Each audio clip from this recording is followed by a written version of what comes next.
Bienvenue au petit cours d'histoire féministe. Comme je l'ai annoncé dans un épisode précédent, aujourd'hui j'avais envie de vous parler d'un sujet qui n'a pas tellement rapport avec les féminismes, mais qui est quand même très intéressant. Donc aujourd'hui on va parler de l'histoire de la sorcellerie dans le sud des États-Unis et dans les Caraïbes.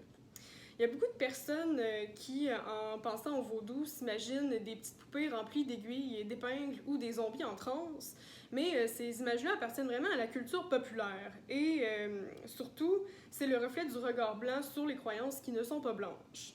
On oublie aussi souvent de faire la distinction entre le hoodoo et la religion vaudou. J'ai vraiment pas un sentiment de légitimité en parlant d'un sujet comme celui-là parce que même si je m'intéresse beaucoup à l'histoire de l'ésotérisme, je ne suis pas experte des croyances caribéennes et surtout, je n'appartiens pas à une communauté racisée. Mais je trouvais quand même intéressant et important d'être inclusive et de parler de croyances religieuses qui ne sont pas blanches. Donc, hoodoo est un mot qui désigne un ensemble de croyances et de pratiques spirituelles caribéennes. Ces rites sont principalement issus de la traite transatlantique d'esclaves noirs. Enlevés des pays d'Afrique comme le Bénin, le Nigeria et le Togo, les esclaves ont amené avec eux leurs traditions en les préservant malgré l'interdiction des colonisateurs de les pratiquer. Pour désigner ces pratiques-là, on parle à présent de African American Folk Magic ou de Root Work. Sachez que pendant la colonisation des Amériques et dans les Antilles, des milliers d'esclaves noirs sont importés sur le territoire par les forces coloniales. Ces personnes sont exploitées sur les plantations de canne à sucre, de tabac et de coton, trois cultures qui sont extrêmement lucratives. Dans les colonies, un esclave vit en moyenne 8 ans. Ça laisse imaginer le traitement qu'on réserve aux esclaves dont les maîtres disposent comme des biens. L'économie des colonies du Sud, contrairement à celle du Nord où la culture n'est pas possible toute l'année, repose en grande partie sur l'exploitation des esclaves. Mais en Nouvelle-France et plus tard au Canada, il y a aussi eu des esclaves noirs qui étaient plutôt exploités comme domestiques. La main-d'œuvre qui est exploitée au Sud réussit quand même à préserver ses croyances. Les root workers et les hoodoo practitioners ont souvent mélangé les croyances de leurs ancêtres avec les rites chrétiens pour les cacher des maîtres blancs. C'est pourquoi la pratique est restée secrète. Les traditions hoodoo se sont mixées à certaines croyances autochtones et européennes. Autrement dit, les croyances se sont métissées. Et plusieurs pratiquants perçoivent la tradition comme telle. Être un root worker, ça n'exclut pas d'aller à l'église ou de pratiquer une autre religion. Le root work valorise beaucoup les relations avec les ancêtres, car ceux-ci sont les porteurs des traditions anciennes qui ont été préservées envers et contre tout, malgré des siècles de colonisation et de violence.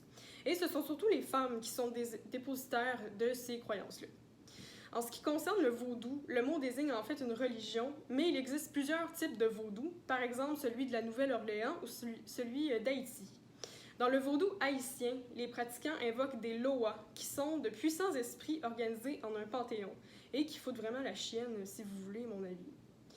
Chaque loa a sa fonction et appartient à une grande famille qui collabore avec les humains. Pour appeler un loa, on trace un VV, un symbole. Chaque loa possède le sien.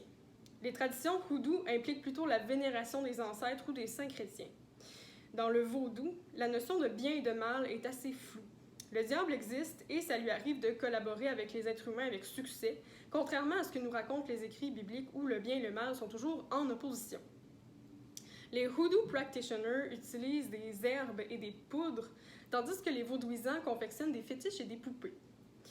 Du côté du hoodoo, les root workers font plutôt des mojo bags, des espèces de petits pochons avec des herbes et des racines selon les propriétés de celles-ci.